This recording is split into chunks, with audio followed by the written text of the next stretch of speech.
Hello and welcome to this week's episode of Uncorked with Funny Wine Girl. This is Funny Wine Girl, Janine Luby.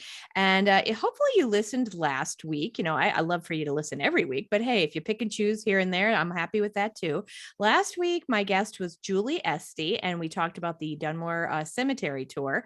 And I kind of, anyone who knows me or even knows me a little knows that I'm a Scranton resident. Other than leaving to go to Penn State for college, I've been here my whole life. I'm proud of it. I'm one of those folks who gets on a soapbox. I'm really proud of the region.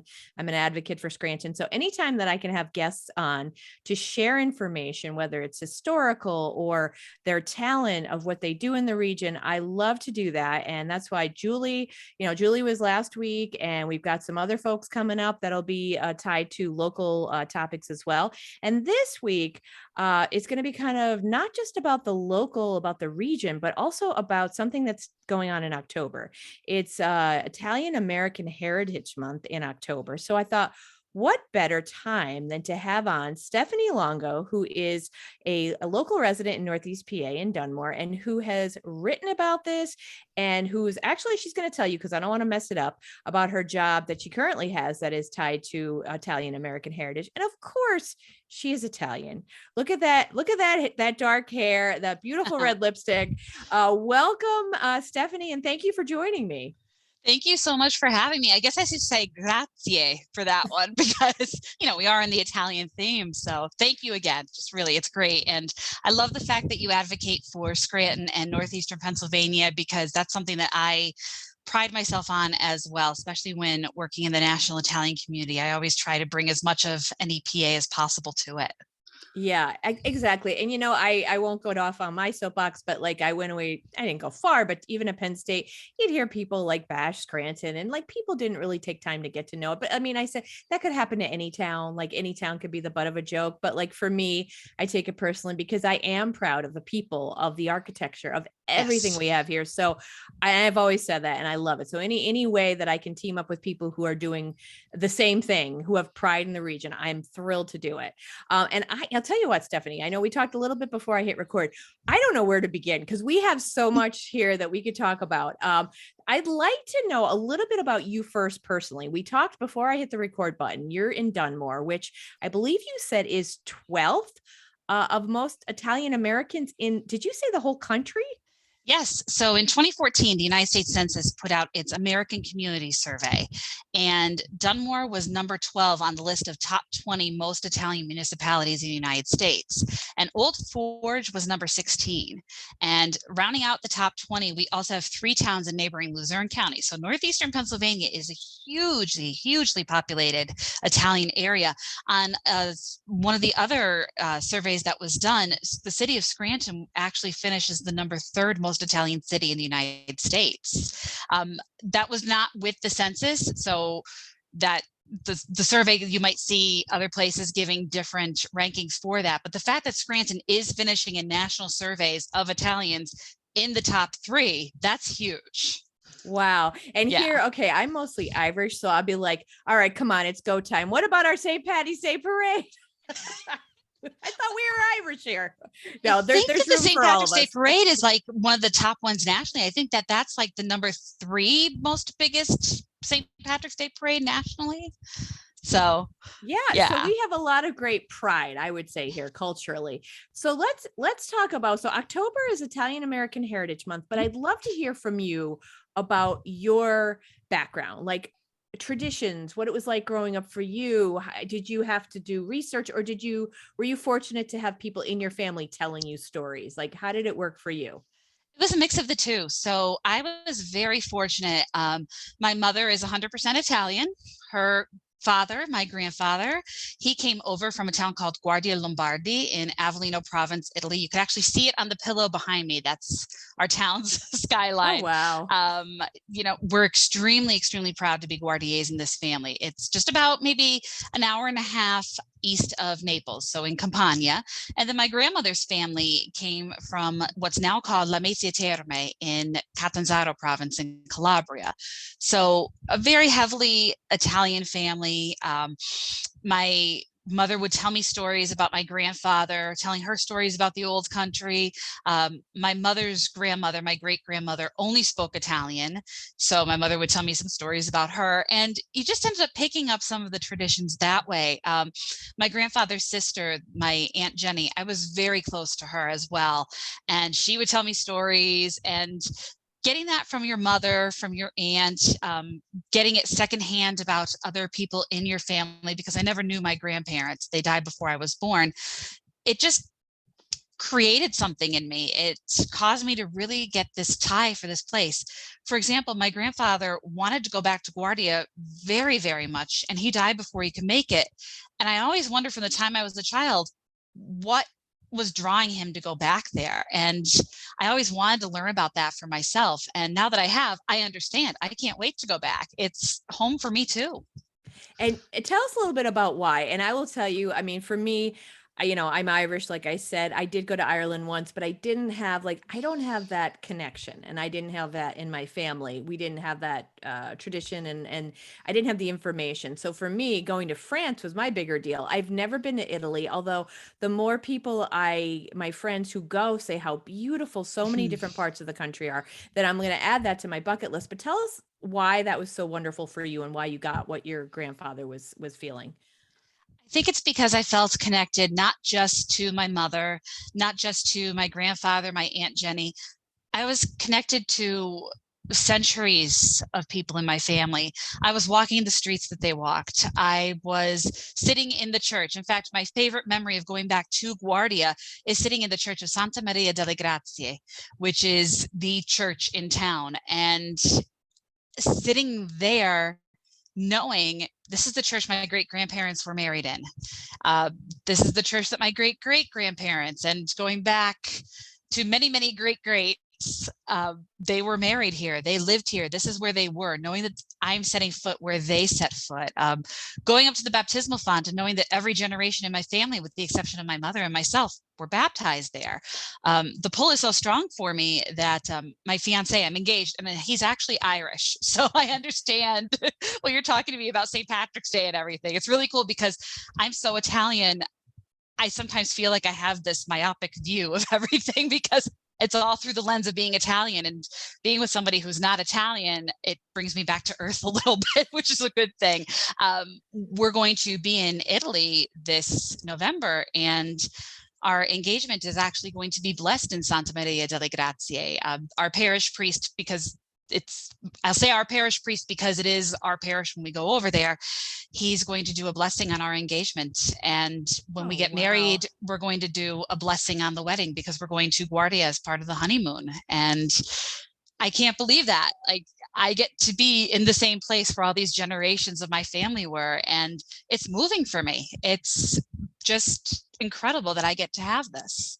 That's wonderful. I mean, and just hearing you tell that story, I totally get why you would be connected, knowing to be in that church, that your family, that they were baptized there. And that's, I will tell you that, when I hear stories like this, I am a little bit jealous, I will admit, because we just don't have that. Like in my family, it was like, some, my great grandfather maybe came from England, but there's not a lot of stories that were told. My grandmother, I was fortunate to have her in my life, but she didn't tell stories about that. And she was born here. So she didn't, and her mother was born in Ireland, but she didn't talk about it. So I think that's wonderful that you have that. I really think that's very cool, and just a beautiful, beautiful thing. And it's so wonderful that you're going to have your marriage blessed and your engagement. That's fantastic. So it's funny that you say he brings you back to reality. You're looking through the Italian. Let me ask you, and this is more like I'm going to, tease a little bit here. That's fine. Are there certain things because there's, there are stereotypes, but there are certain truths to some of them. Of course, like the Irish are known to tip more than their share. And I'll admit, I do like to tip. But what about the Italians sometimes get a bad rap? I mean, you think of like the different characters on TV with the whole AO and all that stuff. Does it ever bother you, or do you take it lighthearted? And do you think that the Italian people, it's just kind of like good nature? And I don't know, just kind of share with me what you think about as far as what people think of the Italian culture, or stereotypes that have been used. So the mafia stereotype is unfortunately the number one stereotype that the Italian American community has to deal with. And it's a shame because we also feel that we're one of those ethnicities that people really like to pick on in an inappropriate way. I've seen more inappropriate mafia stereotypes or characterizations of Italians than any other white American ethnicity out there. It's just not right. Of course, there's always truth to these things. There is a mafia culture in Italy. Organized crime exists. But I think that society has taken it to a point right now where it's been blown so far out of proportion that I've had people on jobs ask me, well, which member of your family is in the mafia? And I find that so insulting. And then I'll just be annoyed right back at them. And I'll just be like, actually, every one of them, which one do you want to meet? Like, I do say it because it upsets me so much. I make it a point in my research, I don't focus on any of the mafia history. I know that there's mafia history in northeastern Pennsylvania. I'm fully aware of it. I just choose to tell a positive story of Italian Americans because I don't think that there are enough of positive stories out there about our ethnicity. And I want to be one of those voices of change that really tells people, actually, here's some of the positive things about our culture. Do you go for pizza on Friday night? Guess what? You're experiencing Italian culture right there because we gave you pizza, that kind of a thing. Yeah. And I love your take on that, your attitude on that. Like, so your response to first is a humorous one, how you respond to instead of being outraged, even though it is offensive, but then the idea that you want to share the other stories. And, Yes. It's funny. I was thinking of, the caricatures on TV, and honestly, I didn't think of the mafia, but yeah, I totally understand, obviously, that it's almost like people are obsessed with those stories, and then they don't understand fully that no, it's not every Italian that's Exactly. not nowhere near that, but it's in the media so much, like you said, it really is, and it is unfortunate. I will tell you, I think of Italians, I think of good food. I'll be honest, like I do. And I'll tell you, Irish, no, not so much. And I don't want to speak for other families, but my family wasn't exactly known for delicacies. But I think of from the Italians I've known that I've been friends with, the meal is so important for bringing the family together, and it's almost like sacred, and the delicious homemade everything. Like, yes. Again, I envy that because that tastes so good. And the funny thing is that our recipes are even lovingly handed down through the family. My mother's the one who taught me how to make sauce. My mother's the one who taught me how to make pasta. She taught me everything I know in the kitchen and in other aspects of my life. Obviously, my Aunt Jenny, I cannot have Christmas without her pizzelles. She's the one who taught me how to make them, and it's not Christmas until I make them. She has since passed on, so I'm the maker of the pizzelles, and I wear that mantle very proudly. At Christmas Eve, it's a Guardia's tradition. You have spaghetti ali olio, which is the spaghetti with olive oil and garlic. I can't have Christmas Eve without it. It just is one of those things. So food is a tradition for us, and it's also our way of really sharing our culture. It's a way for us to say, I love you to the people that we love. We want you to eat. We want you to feel good about it. We want to share the table with you and share stories. And that's a way of sharing love. And that is so true. And I love that. And I think as we get these days, you see like maybe family meals aren't as happening like they used to be when we were kids or whatever. And I think that meal is such an important tradition. And like you said, the recipes that are passed down and the idea of love and the stories sit around the table and linger. I think it's a beautiful tradition. I think it's fantastic.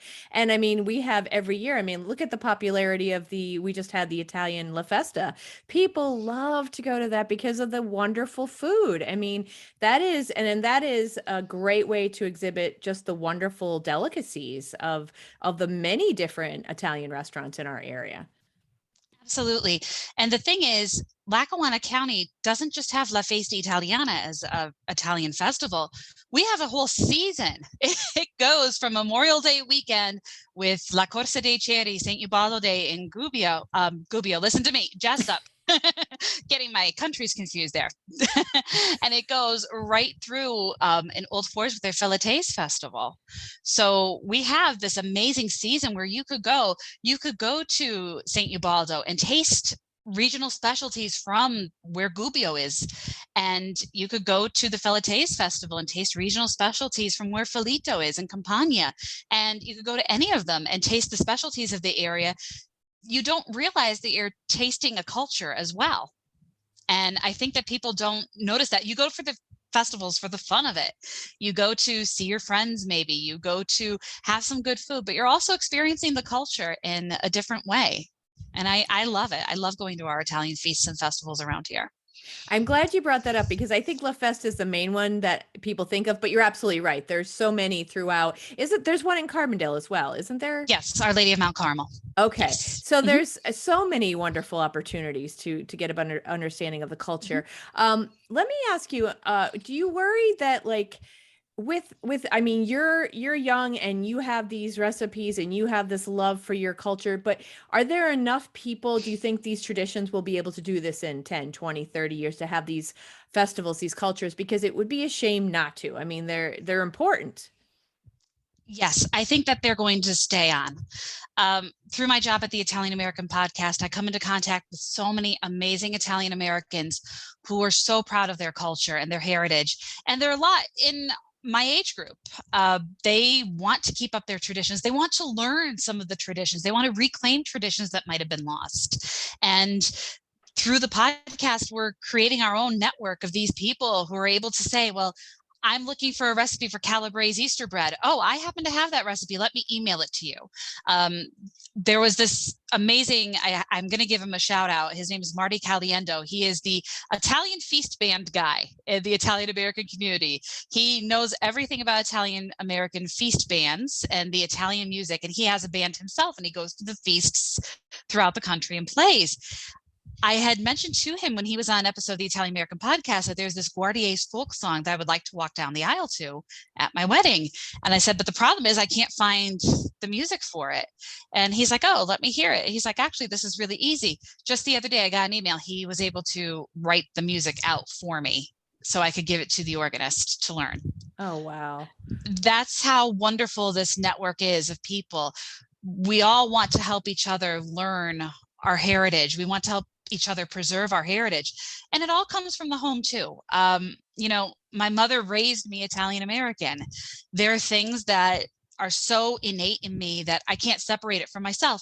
And I know when I have children, they're going to be raised Italian American as well. Also Irish American. He's also part German. So they will learn some of that culture as well, because I believe that all heritage and all culture needs to be passed down no matter who you are. But I'm going to take control with the Italian and make sure that they learn how to make pasta and they learn some of the different traditions that we have, because if you don't start at an early age, it can be lost. And you have to teach it as something that you love. If it's just like a duty, I think that they get tired of it. But if you show it as something that you love, my Aunt Jenny passed away in 2008, but by making her pizzelle, she lives on. And every Christmas I get to spend a little time with Aunt Jenny making those pizzelles for my family. That's how you transmit, I guess, heritage to the next generation. That's so well said, so beautiful. And obviously understanding and seeing your passion there, I have no doubt it will be passed along in a beautiful way. That will not be a duty. It will be a pleasure, a joy, a privilege, something proud. Yes. I wanted to ask you back up for a second. We talked about so the stereotypes, you want to spread the positivity. Mm-hmm. What are some stories? And I know we talked before I hit the record button. You could probably tell us all night long different stories, but what are some things that maybe the average person doesn't know about Italian Americans in Lackawanna County, whether it's some kind of accomplishments, anything, stories that you'd want to share that are sources of pride for the Italian American families here in Lackawanna County? Well, of course, I just went through the whole feast season. I think that no matter where your family's from in Italy, you should at least go to one of them, especially to see a saint procession. I think that you're missing a big part of our culture if you don't see one of those.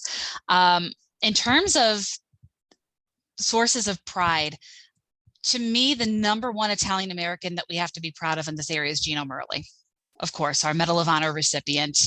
I think that he is an example of an incredible Italian American. He put his life on the line in World War II, and I think that that's something to be admired. I think that it's worth going to Lackawanna County Courthouse to read about him. I think that it's important to see his house in Peckville, see Gino Merli Drive, see the Veterans Center, and really understand how important this man was and what he did. I also think that, and I hope that this isn't something loaded because it can be a very loaded discussion. I'm happy to talk with any listeners about this if they want to go into more detail as well, but our Christopher Columbus Monument. in downtown Scranton is a very important source of pride. The reason for that is it was actually one of the first ones that were built in the United States. The Christopher Columbus monuments throughout the United States were actually built in response to the 1891 New Orleans lynching. So in 1891, 13 Sicilian Americans were lynched because it was believed that they killed the chief of police in New Orleans. The city of New Orleans has since issued an apology to the Italian American community because it's considered the largest hate crime in the United States at that point. It's also the largest mass lynching to have ever taken place on American soil. The Italians knew that they weren't welcome when something like this happened, obviously. So they wanted to show something that presented their culture in a positive way for their time. And they thought, well, who better than Christopher Columbus, because he's the one who discovered where we are. So that's why the Christopher Columbus monuments are coming out, and they're placed throughout the United States. Of course, we have the controversy now where they're getting knocked down. There's a whole big historic debate on that one because of incorrect history that was reported. And Italian communities built these statues, and ours was built, it was erected in 1892. It was built by Frank Carlucci. He was a sculptor that lived in the Scranton area. He lived actually on Madison Avenue. And you could see, like, if you went by, you could actually see pieces of the statue getting built in his front yard, which actually is really cool. He was a prolific sculptor. He's the sculptor that actually did the grand staircase at Ellis Island. Oh, wow. And when the immigrants set foot on American soil for the first time in Ellis Island, they actually stepped on Northeast Pennsylvanian soil because Frank's quarry where he got those stones was located just outside of Forest City. And that's where those stones that were shipped out to Ellis Island came from. So very, very important. This Columbus monument, when it was unveiled in October of 1892, the event was so large. You have to really think about this. 400,000 people came to downtown Scranton, and it was an inter-ethnic parade. It wasn't just an Italian parade. They had every ethnicity that you can imagine there with this. And the mayor of Scranton at the time thought he should open the fire hose on the crowd because there were so many of them. The fire department, the police couldn't even get through on horseback because there were so many people. And the whole point was to celebrate Italian culture, but also to celebrate all cultures that were in the city of Scranton. So Columbus was really looked upon that way. But the main historic part in this area is that was one of the first ones to be built in the United States, and it's in Scranton. And I think that's such a great story because we forget why those statues were put up. And here's actually the reasoning behind it. And what a great story, because in one of my books, I actually have the only 2 photos that exist of the parade. It was a huge parade. They say that it was even larger than the largest St. Patrick's Day parade that we know. Wow.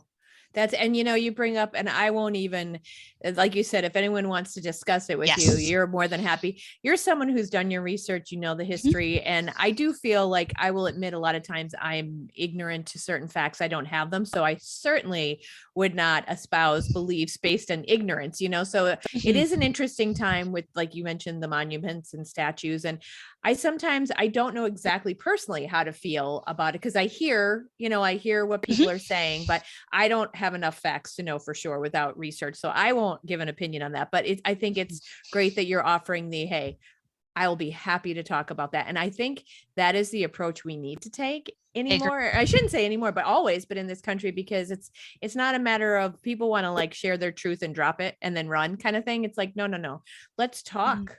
It's a dialogue. Yeah. What did you hear? Or what do you believe about this? Okay, so here's what I have to contribute to that. And can we try to have a better understanding? And I think that's right. Those opportunities are unfortunately not taken enough, and we need to do that more often, I think. Yeah. I think the study of history is a dialogue and not a monologue. Yeah. And I think that when you're looking at history, for Italian Americans, we revere Columbus. And there's even people in the Italian American community who don't revere Columbus for many of the reasons that are stated out there. Like I said, we could do a series of podcasts on this. In fact, the Italian American podcast did do a whole series of 6 episodes on the Columbus debate, because you can't fit it into a 1-hour podcast because there's so many avenues.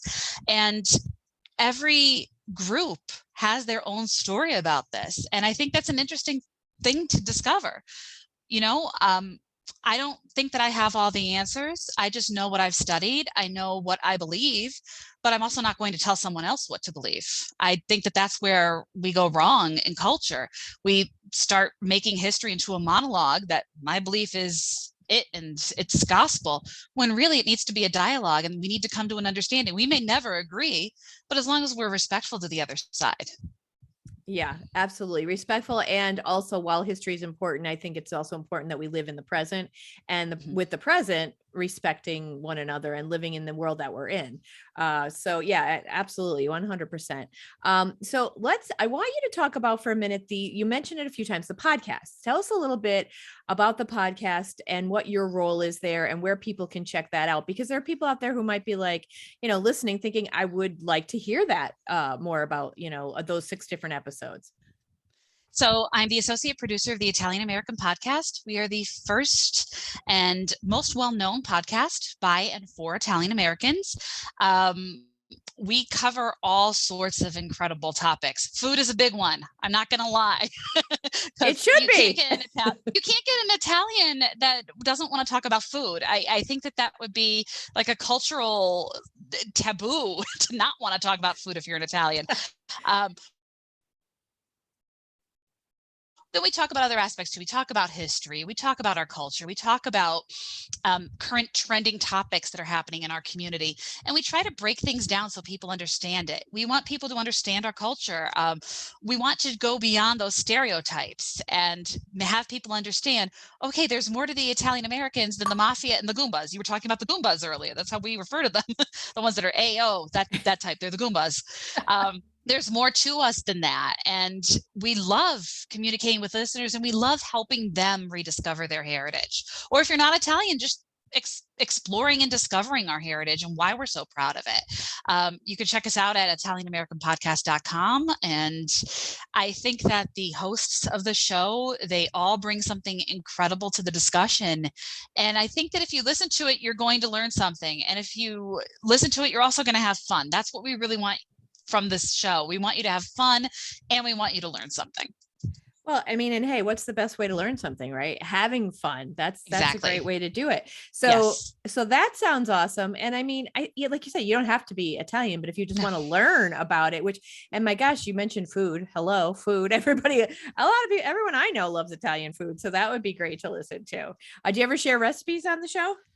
Well, one of our co-hosts, Pat O'Boyle, is always very interested in giving people recipes. It's hard to give a recipe audio-wise. Yeah. Yeah, because then people are writing it down and you run the risk of maybe messing something up.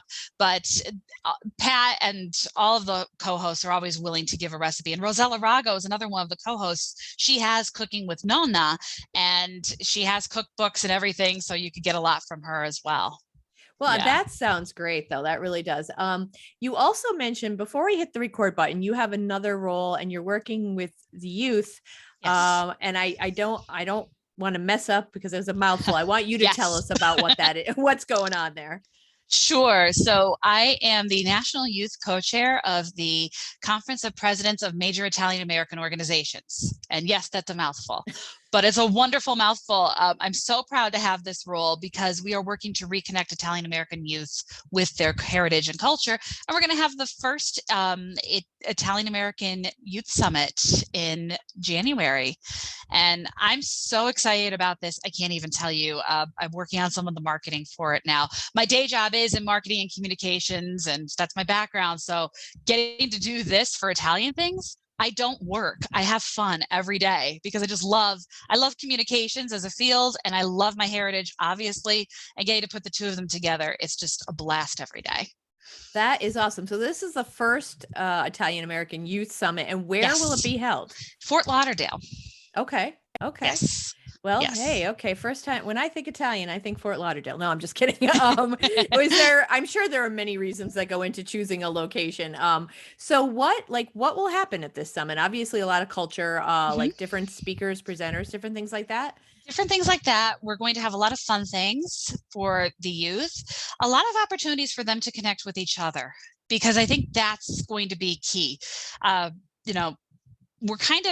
I'm 41 years old, so I'm kind of aging out of the Italian American young adult phase right now, which kind of scares me in a way.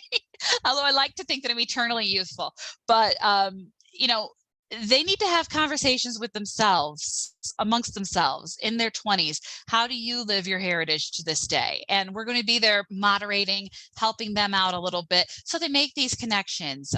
When I was in my 20s, I was one of the recipients of the National Italian American Foundation's Gift of Discovery program.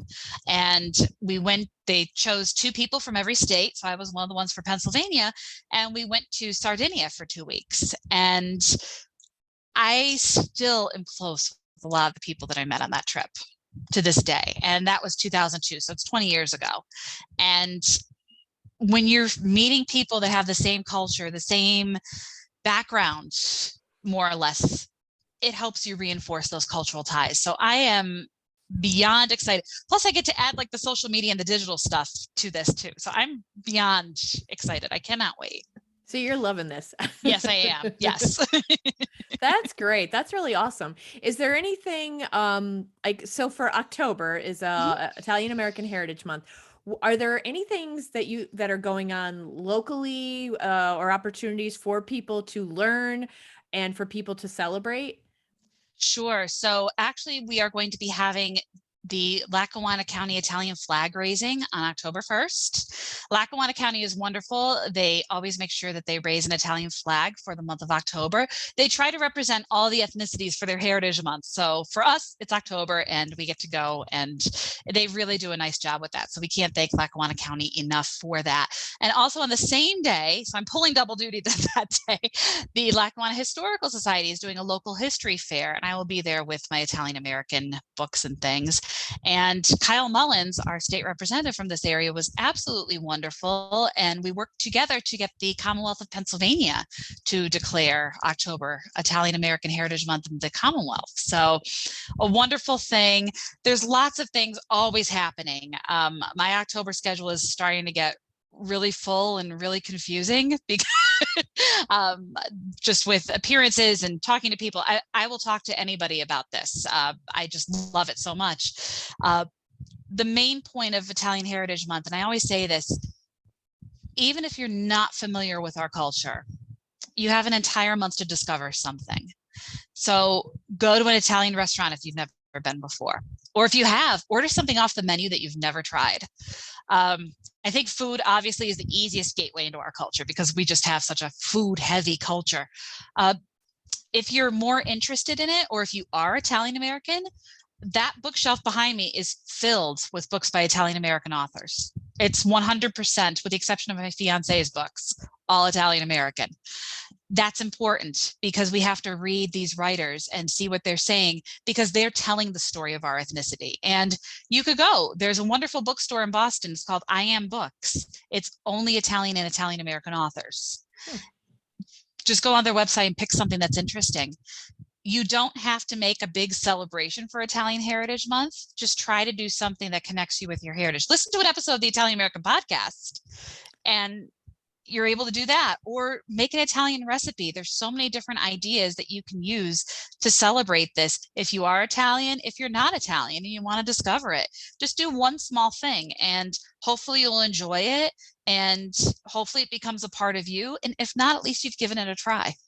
Yeah. Hey, I'm down with the food, right? Go to an Italian restaurant, or even make, if you are Italian, and making a nice meal for friends and family to come together. Yes. Like, how wonderful is that? And just hanging out and talking for the night. That's great. You mentioned, I want to follow up. You said, I know you said before we started to record, you said that states actually have to, not every state is celebrating, right? Is it something like that? So you actually have to declare it, right? Yes. So National Italian American Heritage Month is something that has actually been in place, I believe, since the Reagan administration. They actually declared it officially, and they've kept this every year. The president usually does a proclamation, usually around Columbus Day is when that happens. But each state also has to go and declare it. Some people just figure that since it's a national thing, that, okay, then it's a state thing too. But a lot of states do like to declare it, especially if they have a heavy Italian population, which Pennsylvania does. As I was saying before we started, some surveys place us as the number 3 most Italian state, and some places put us at number 4. New Jersey, New York, and then we duke it out with Connecticut for the 4th place.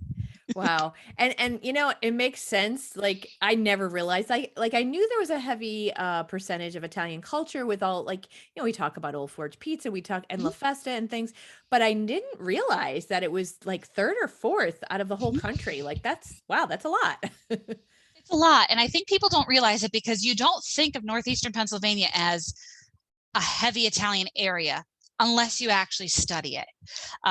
You know, out in New York and New Jersey, there's a heavier concentration of Italians that are actually more off the boat.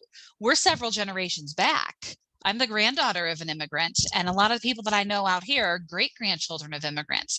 Out there, they're children of the immigrants. So I think it's a little bit of a different contact with the culture. The children or grandchildren versus grandchildren or great grandchildren. So there's that difference with it.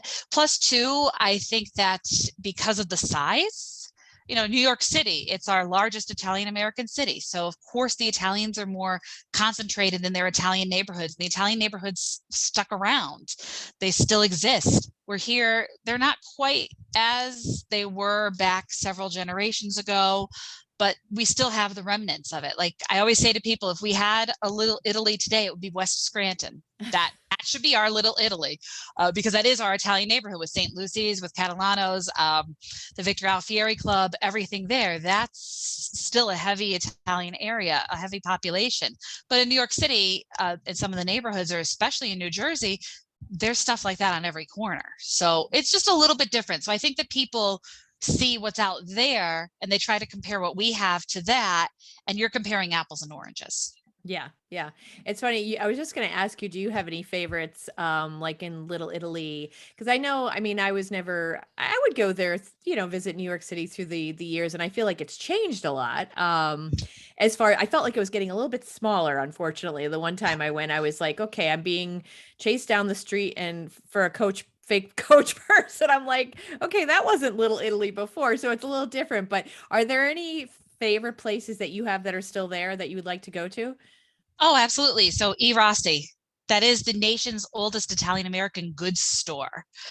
You got to go there if you go to New York City. I'm going to the San Gennaro feast. Right now is the Feast of San Gennaro in New York. Today is actually we're recording on September 19th. I know this is releasing a little later.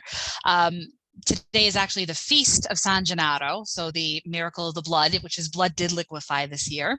The only time that did not liquefy was actually during COVID, if I'm not mistaken. So very interesting times that we live in.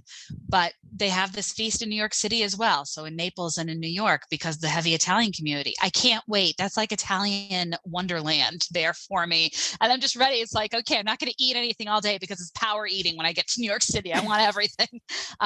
But, you know, my favorite Little Italy, besides northeastern Pennsylvania, I want it very clear that number one place in my heart always is northeastern Pennsylvania. But my favorite Little Italy to visit is actually Boston, the North End. Okay. I think they have an incredible Little Italy. It's their feast. We were just at the St. Anthony feast that was there. It's the largest Italian American feast in New England. And it was out of this world. Definitely one of the most incredible experiences I've ever had at a feast. So yeah, Boston's Little Italy is actually the one that's the most near and dear to my heart. I love New York. I will go crazy in Little Italy, New York. I will go crazy at Arthur Avenue in the Bronx. I love all of that. But I think that my favorite Little Italy to visit is actually Boston's. Oh, wow. So that's, Yeah. I mean, that's something for people considering. I mean, that's, you know, you're in Scranton. Those are not far places to Nope. travel to check it out. So that's really awesome. I just had a thought as you were talking about, you know, the different restaurant that we were saying, the different food. Do you find yourself ever like comparing sauces or anything when you're like at somebody's house, or if you're like, oh, my sauce is better than I feel this? very seen. I think that's like something that's part of our culture though. Like my mother and I can't go to an Italian restaurant because she'll be like, this is missing something, or this is just not the way that's supposed to be. If she says that she likes it, you know it's an excellent Italian restaurant. And she has said that for several Italian restaurants in this area. So that's a very, very good sign. She has actually not sent back anything from an Italian restaurant in this area. So that's something that we should be very proud of, because great. she's exacting. I'm a little bit more like, okay, I didn't like it. I'm just not going to order that off the menu. I'll try something different this time around. But she's like, nope, not going there again if she doesn't like it. Yeah.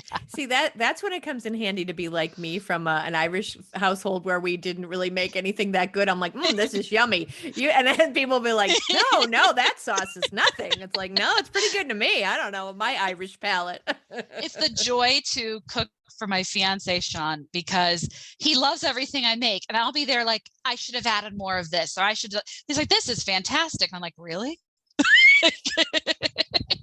Which it's a joy though. It's a joy to cook for other people, but it's also really a joy when you think that you've messed up to see somebody enjoying it. I think that's one thing. We Italians are very perfectionistic about our food, where we probably shouldn't be. It's going to be good if you follow more or less what you're supposed to be doing. It's going to taste right.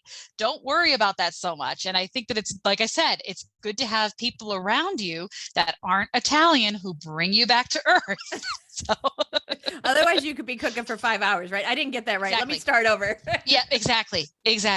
No, let me add this now. No, I'm going to put this in. Yeah. Well, and I have bad news to share with you when it comes to eating Italian food. I can't eat garlic anymore. And I know that's garlic's in a lot of stuff, right? In Italian food. Yes. I am so disappointed. I don't know if it's like a later in life allergy or whatever, but it causes me such stomach pain that like I just can't order it anymore. And like people, it's so funny because if I said I had a peanut allergy, people be like, oh, okay. And they'd be removing their peanuts. I say garlic and they're like, oh, but it's so good. I'm like, oh, I know it's good. I just can't eat it. You can't eat it. My body's like, no, but believe me, I'm so bummed about it because it's in so many good things. Yes. I understand though, because I have the same thing with onions. I have to be very careful how much I put in if I use onion in a recipe. And I'll just go places and I just will be like, no onion. And I do hate onions, like chopped onions. So I don't like that as a rule anyway, but a lot of our cooking relies on onion. So I'll be like, okay, I'm just going to use a little bit of onion powder and just kind of do it to taste, just to fix it. But otherwise, like, it upsets my stomach. So I definitely see what you're saying about that. Yeah. And it's so funny because so many things, and I do get it. I mean, garlic's good for your heart. It tastes delicious. So many restaurants I'll go out and garlic, and I sit there and I'm literally like, oh my gosh, is garlic in everything on the menu? And sometimes it's like, okay, can I get that without garlic? And sometimes it's a challenge. They'll be like, well, no, because it's already in the sauce, or, whatever. And I'm like, okay, I just can't have that then. But, oh, well, I'll live. I'll get over it. Before we wrap up, I did want to ask you, you mentioned, and I want to get the location, you said the historical, Lackawanna Historical Society is doing something in honor of Italian Heritage Month, and you're going to have your books there? So it's not in honor of Italian American Heritage Month. It just happens to be taking place during our Heritage Month. Oh, okay. I'm going to be there, so it kind of makes it an Italian thing. But they're doing a local history fair on October 1st at the Viewmont Mall. I believe it takes place from 11 to 4 or 10 to 4. I'm sorry. 11 o'clock is the flag raising. And I'm going to be there with my Italian American books. So, obviously, if you want to stop by and talk about Italian things, come on over. And I just love meeting people and discovering things. I love learning from other people too. Someone said to me, you're an expert in all this. You probably know everything that there is. And I'm like, no, I want to learn from everybody else as well. I love hearing about family traditions, family stories. I especially love going places and getting the old school cookbooks. Yesterday, I was in Newark, New Jersey, at one of the Italian churches, Our Lady of Mount Carmel. And I ended up getting their parish cookbook. And I'm going through this because it's an old Italian one. I'm just like, I need to make this. I need to make this. I've never had this before. I want this. Like, you can learn so much from other people if you just leave your ego at the door and just be like, I want to be a sponge. Teach me everything there is. And I think that's important. I think that's why I love what I do so much, because I get to learn about so many things I never would have gotten the chance to learn about. That's awesome. And I mean, I don't want to go on longer, but I think I'm sure you could even learn some history, not just the culture, but history from recipes, right? Because it could be like, oh, back in this time, this is what they ate, or this was short. And because of, like, I'm sure there's so much history that could be learned in the different recipes and how they were started, or what the tradition was there. We actually have had several Italian American podcast episodes talking about that, between Italian food from Italy and the history of how that came about, as well as Italian American cuisine and where that veered off from Italian cuisine. So yeah, you can learn so much about a culture from its food. Like, for example, our spaghetti aglio olio, the Guardia's one. So Guardia Lombardi, it's on top of a giant hill. It's 1,000 meters above sea level. The name means the lookout of the Lombards. So you could see the whole valley. We're also very far in. We're in the hills and the mountains.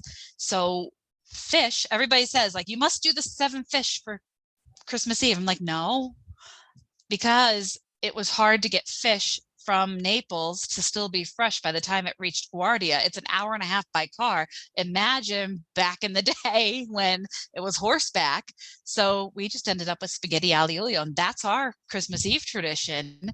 And other Italians are even like, huh, why? Like, where's the fish? And I'm just like, no, that's not our tradition. We've incorporated some, because I'm also part Calabrese, and that's right on the water where our family's from there. So like the bacala and some other things, like that's part of it as well. But the big thing, Christmas Eve, no, there's none.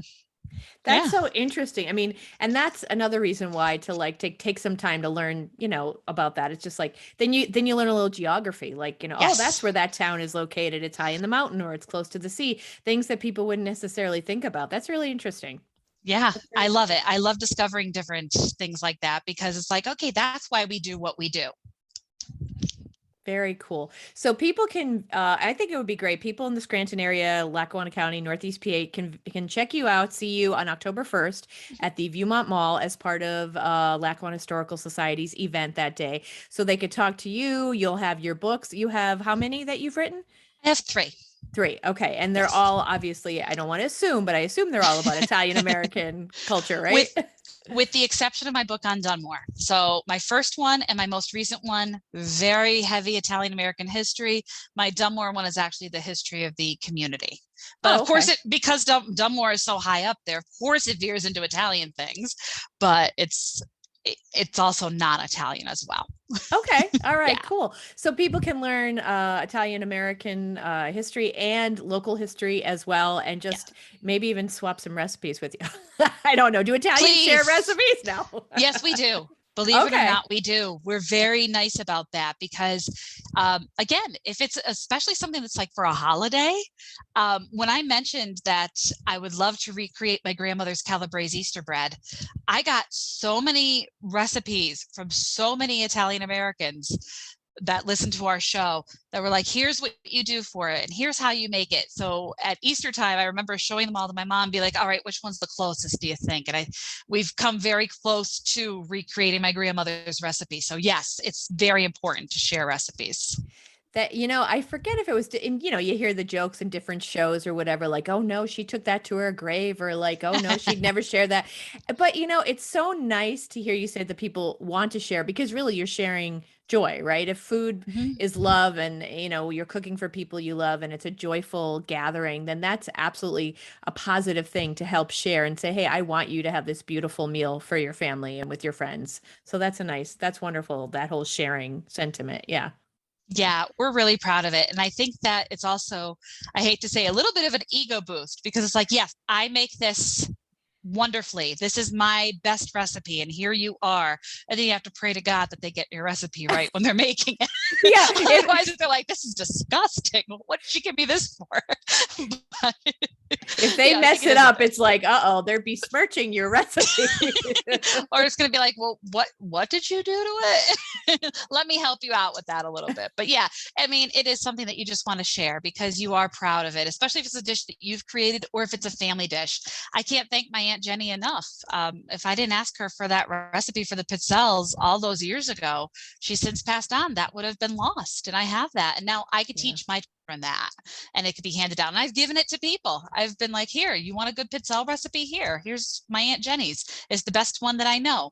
And they're able to make it. I've gotten feedback where it's like, yeah, you were really right. This is awesome. So if anybody wants a good pizzelle recipe, I got you covered. But oh, there you go. Yeah. Something to ask Stephanie when you're at the Viewmont Mall, when you go to visit her. Yes. Before we wrap up here, is there anything that you'd want to mention that like maybe you just thought we were going to talk about and didn't, or just something that you'd want to close with? I think that the most important thing that you can do when you're discovering any culture is just be open to it. I'm extremely proud of my Italian heritage, but I try to be open to new experiences with other cultures when I can.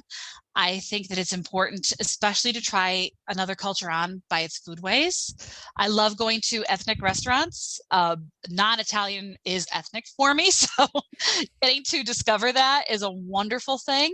And you never know what you might discover. I think you just have to really try to see what else is out there. And Italian American Heritage Month, it's a wonderful way for people to discover our culture and see who we are. And if anybody wants to know something or wants a suggestion of anything, I'm just an email away. I love communicating with people.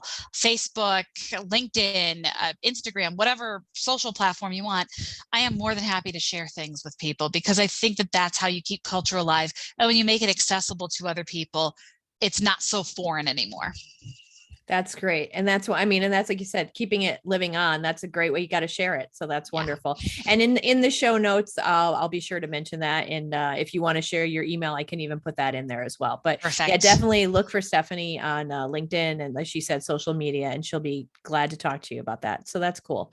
All right. Well, I want to thank you so much, Stephanie, for sharing your time and your passion and all your knowledge about the Italian American culture.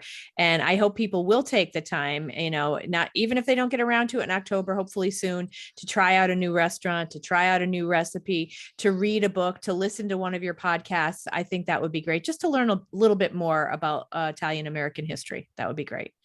So thank you so much for having me. Oh, absolutely. It's my pleasure, as always. And like I said, anything about the region that we can help promote it and all the good stuff that goes on, I am all for that always. So that's great. Well, I want to thank my listeners as well. As always, I like to say, I appreciate you from the bottom of my heart and the bottom of my wine glass.